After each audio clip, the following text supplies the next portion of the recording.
الحمد لله رب العالمين والصلاة والسلام على سيد الأنبياء والمرسلين أما بعد أعوذ بالله من الشيطان الرجيم بسم الله الرحمن الرحيم لتبلغن في أموالكم وأنفسكم ولتسمعن من الذين أوتوا الكتاب من قبلكم ومن الذين أشركوا أذى كثيرا وإن تصبروا وتتقوا فإن ذلك من عزم الأمور صدق الله العظيم.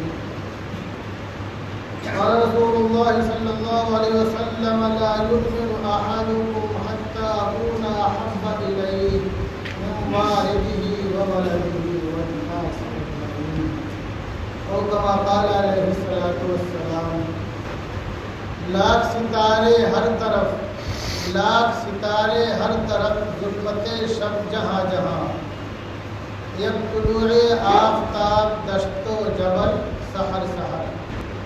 حالیہ دنوں میں کچھ باتیں ایسی آئیں ان لوگوں کی طرف سے جو کہ ابو جہل اور ابو لہب کے ورثہ ہیں، اور یہ باتیں دیکھا جائے تو کوئی نئی نہیں ہیں.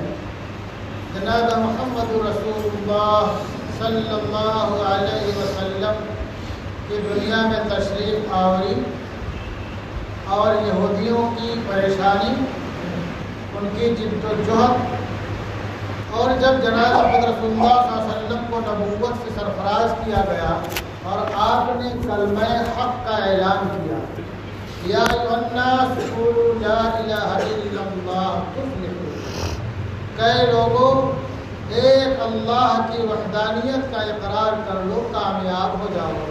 اس کے بعد سے ہی جو شیطانی ٹولہ ہے اس کے چیلے آپ کے تعاقب میں رہتے کہ آپ کو کس طرح سے پریشان کیا جائے، ہراساں کیا جائے، آپ کو کس طرح سے ذہنی اذیت دی جائے، کس طرح سے آپ کے راستے میں روڑے اٹکائے جائیں. یہاں تک کہ جناب محمد رسول اللہ صلی اللہ علیہ وسلم دعوت و تبلیغ کی غرض سے لوگوں کے مجمع میں جاتے یا بازار اوقات میں جاتے یا اور کہیں جاتے تو پیچھے ابو لہب لگا رہتا، کبھی ڈھیلا مارتا، کبھی لوگوں کو بولتا اس کی باتیں مت مانو، اس کی باتیں مت مانو، لوگوں کو آپ کے خلاف ورغلاتا. تو ایک گروہ اور ایک جماعت ایسی تھی اس وقت بھی جو جناب محمد رسول اللہ صلی اللہ علیہ وسلم کو پریشان کرنے کے در پہ رہا کرتی تھی اور ہر طریقے ہر حربے وہ استعمال کرتی کہ کس طرح سے ہم محمد کو پریشان کریں. ان کو اسی میں خوشی ہوتی. تو ظاہر سی بات ہے شیطان ابھی بھی زندہ ہے، اس کے چیلے چاپڑ بھی زندہ ہے، نسل بعد نسل. تو ایسے جس طرح سے ابو لہب، ابو جہل اور بہت سے دشمنان اسلام اس وقت تھے، ان کی ذریتیں ابھی بھی زندہ ہیں جو ان کے نام لیوا ہے. تو اور کچھ نہ ہو کر کے جناب رسول اللہ صلی اللہ علیہ وسلم کے شان میں گستاخی، الٹے سیدھے القاب سے یاد کرنا، طرح طرح سے الزامات لگانا، بہتان تراشی کرنا. اور حقیقت یہ ہے کہ اگر یہ بولنے والے اپنے مذہبی پیشواؤں کی زندگی دیکھیں تو ان کو معلوم پڑے گا کہ کتنے چھید ہیں. لیکن بعض دفعہ اس طریقے سے ان کو شہرت ملتی ہے، بعض دفعہ اور لوگوں میں ان کا نام چل جاتا ہے، ان کا چرچا ہوتا ہے. تو بہت سے لوگوں نے اس کو اپنے لیے بہت آسان سا طریقہ سمجھ لیا ہے. اب اللہ نے ارشاد فرمایا کہ ایسے لوگوں سے باتیں سننے میں آتی رہیں گی جو تمہیں تکلیف دینے والی ہوں گی، پریشان کرنے والی ہوں گی. ظاہر سی بات ہے جب نبی آخر الزمان پر الزام تراشی کی جائے گی، بہتان تراشی کی جائے گی، تو ادنا سے ادنا مسلمان وہ اپنی زندگی کی آخری لمحات تک، اپنے آخری قطرے تک یہ کوشش کرے گا کہ جس نے یہ حرکت کی ہے ہم اس کو جہنم نصیب کر دیں. ایک فطری بات ہے، یہ ایک فطری بات ہے. مسلمان سوچتا ہے کہ قانون اپنا کام کرے، دفعات اپنا کام کرے، ہم خالی اپنا احتجاج درج کرائیں۔ اللہ نے فرمایا کہ لَتُبْلَوُنَّ فِي أَمْوَالِكُمْ وَأَنفُسِكُمْ وَلَتَسْمَعُنَّ مِنَ الَّذِينَ أُوتُوا الْكِتَابَ مِنْ قَبْلِكُمْ وَمِنَ الَّذِينَ أَشْرَكُوا۔ اللہ کیا کہتا ہے کہ تمہاری آزمائش ہوگی تمہارے مالوں میں، تمہارے جانوں میں۔ وَلَتَسْمَعُنَّ مِنَ الَّذِينَ أُوتُوا الْكِتَابَ مِنْ قَبْلِكُمْ، اور جن لوگوں کو تم سے پہلے کتاب دی گئی ان کے ذریعے تم تکلیف کے باتیں سنو گے۔ وَمِنَ الَّذِينَ أَشْرَكُوا، جن کو کتاب دی گئی اور جو مشرک ہیں، جن کا خدا ہر بڑی چیز میں نظر آ جاتا ہے، ان کی طرف سے اذن کثیرہ، بہت تکلیف دہ باتیں سنو گے۔ تو ظاہر سی بات ہے نبی آخر الزماں پر الزام لگانا یہ مسلمانوں کے لیے اس سے تکلیف دہ کوئی بات ہو ہی نہیں سکتی ہے، چونکہ نبی آخر الزماں سے جو تعلق ہے ایک ادنا سے ادنا مسلمان کا، ایک ادنا سے ادنا امتی کا، وہ اپنے جان سے زیادہ عزیز آپ کے اس میں گرامی کو سمجھتا ہے۔ اللہ نے فرمایا کہ لا یؤمن احدکم حتی اکون احب الیہ، تم میں سے کوئی سچا پکا مومن اس وقت تک نہیں ہو سکتا ہے جب تک کہ میں اسے سب سے زیادہ محبوب نہ ہو جاؤں۔ احب الیہ من والدہ وولدہ والناس اجمعین، اس کے باپ، اس کے بیٹے اور تمام لوگوں سے زیادہ، یہاں تک کہ اپنی جان سے زیادہ جب وہ عزیز سمجھے گا نبی آخر الزماں صلی اللہ علیہ وسلم کو، تو وہ سچا پکا مومن سمجھا جائے گا۔ یہ وجہ ہے کہ ہمیشہ جو ہے ایک ادنا امتی اپنی جان کو آپ کے نام پر قربان کرنے پر فخر محسوس کرتا ہے اور اپنی کامیابی سمجھتا ہے، اپنے لیے جنت کی ضمانت سمجھتا ہے، جنت کی خوشخبری اور بشارت سمجھتا ہے۔ بہت سے لوگ ایسے موقع سے ناجائز فائدہ اٹھاتے ہیں۔ مثال کے طور پر سلمان رشدی کا معاملہ جب سامنے آیا، ایک بہت بڑے ملک کے بہت بڑے امام نے، پیشوا نے اس کے قتل کا فتویٰ جاری کر دیا۔ کرنا کرانا کچھ نہیں تھا، ایک پوری دنیا کی ہمدردی بٹور لی اور سمیٹ لی، اور بعد میں پھر بہت جب کم شہرت ہو گئی اور لوگوں کی ہمدردیاں اس کو مل گئی تو پھر کیا کیا، اپنے فتوے کو واپس لے لیا، کچھ ہونا ہمارا تھا نہیں۔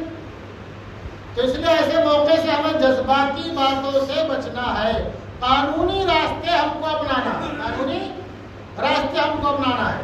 جو بھی قانونی راستے جو تنظیمیں کر رہی ہیں وہ FIR درج کرانا اور اس کے خلاف احتجاج کرنا، جبکہ نبی آخر الزماں صلی اللہ علیہ وسلم کے تعلق سے ایک شخص نے کتاب لکھی اور دنیا کے 100 وہ لوگ جو سب سے زیادہ نمایاں ہوں اور سب سے زیادہ جو فٹ ہوں، جن کی گھریلو زندگی اور باہر کی زندگی، اندر کی زندگی باہر کی زندگی، دن کی زندگی اور رات کی زندگی میں کوئی فرق نہ ہو اور سب کے سامنے اس کی زندگی ہو اور کوئی کمی نہ ہو۔ لکھنے والا کون ہے؟ ایک عیسائی ہے۔ اس نے سب سے پہلے جناب محمد رسول اللہ صلی اللہ علیہ وسلم کا نام رکھا۔ لوگوں نے کہا تم عیسائی ہوتے ہوئے بھی تم نے عیسیٰ علیہ السلام کو آگے نہیں کیا، تو نے محمد رسول اللہ صلی اللہ علیہ وسلم کا نام سب سے اوپر کر دیا۔ کہا کیا کروں، میری مجبوری ہے۔ پوری دنیا میں، کائنات میں، نسل انسانی میں اگر کسی شخص کے بارے میں یہ کہا جا سکتا ہے کہ اس کی زندگی کے کسی گوشے پر کوئی انگلی نہیں رکھ سکتا ہے، کوئی اعتراض نہیں کر سکتا ہے، تو وہ کس کی زندگی ہے؟ جناب محمد رسول اللہ صلی اللہ علیہ وسلم کی زندگی۔ اور یہ حقیقت بھی ہے، یہ والدین کا ایک فطرہ یہ ہے کہ کوئی شخص اپنے گھر کا ہیرو نہیں ہو سکتا۔ والدین نے جملہ کا انگریزی میں ہوا ہے کہ کوئی شخص اپنے گھر کا ہیرو نہیں ہو سکتا، لیکن حقیقت یہ ہے کہ والدین کا یہ فطرہ جناب محمد رسول اللہ صلی اللہ علیہ وسلم پر صادق نہیں آتا ہے۔ آپ کہاں کا اعلان تھا، جو رات کی تاریکی میں دیکھو اس کو دن کے اجالے میں بتا دو، ازواج مطہرات کو۔ اور آپ کے جو سب سے زیادہ قریبی تھے آپ کے گھر کے لوگ، وہ سب سے پہلے آپ پر ایمان لائے۔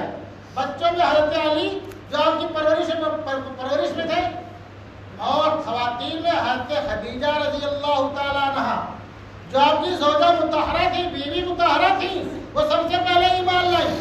یہ اس بات کو بتاتا ہے کہ جو آپ کے جتنے زیادہ قریب تھا وہ اتنا زیادہ آپ کا معتقد تھا، اور وہ یہ سمجھتا تھا کہ آپ کی زندگی میں کہیں انگلی رکھنے کی جگہ نہیں ہے، آپ بالکل پاک صاف ہیں، آپ کی زندگی تمام لوگوں کے لیے بالکل ایک آئینہ کی طرح ہے اور ایک غیر مسلم شاعر ہے۔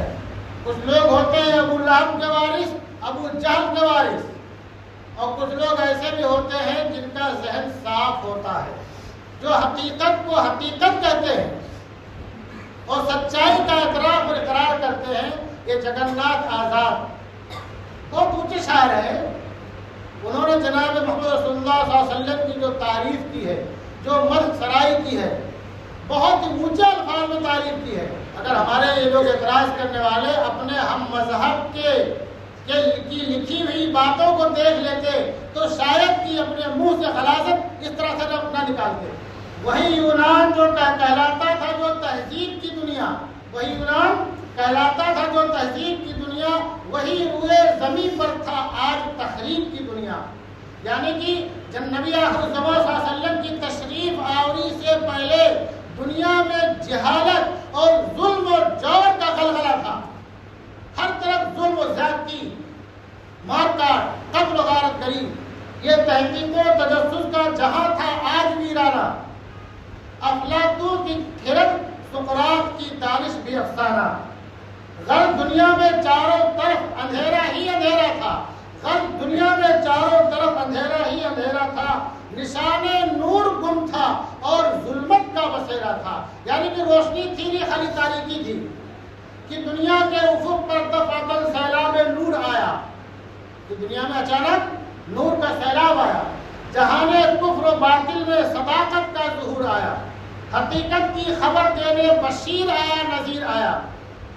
اللہ نے نبی آخر الزمان کو کیا کہا؟ بشیرم و نذیرہ کہا ہے، اور کہیں سراجم منیرہ کہا ہے۔ سراج بولتے ہیں چراغ کو، منیر بولتے ہیں روشن کو، اور بشیر بولتے ہیں خوشخبری سنانے والے کو، نذیر بولتے ہیں ڈرانے والے کو، جہنم کی آگ سے ڈرانے والے۔ تو شاعر کیا کہتا ہے کہ حقیقت کی خبر دینے بشیر آیا، نذیر آیا، شہنشاہی نے جس کے پاؤں چومے، شہنشاہی نے جس کے قدم چومے، وہ فقیر آیا۔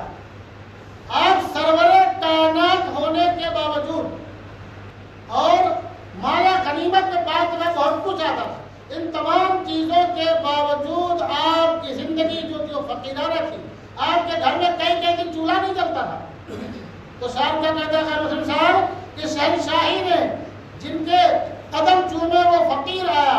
مبارک ہو زمانے کو، مبارک ہو زمانے کو کہ ختم المرسلی آیا۔ یہ شاعر یہ بھی کہہ رہا ہے کہ آپ نبی آخر الزمان ہے، آپ کے بعد کوئی دوسرا نبی آنے والا نہیں ہے۔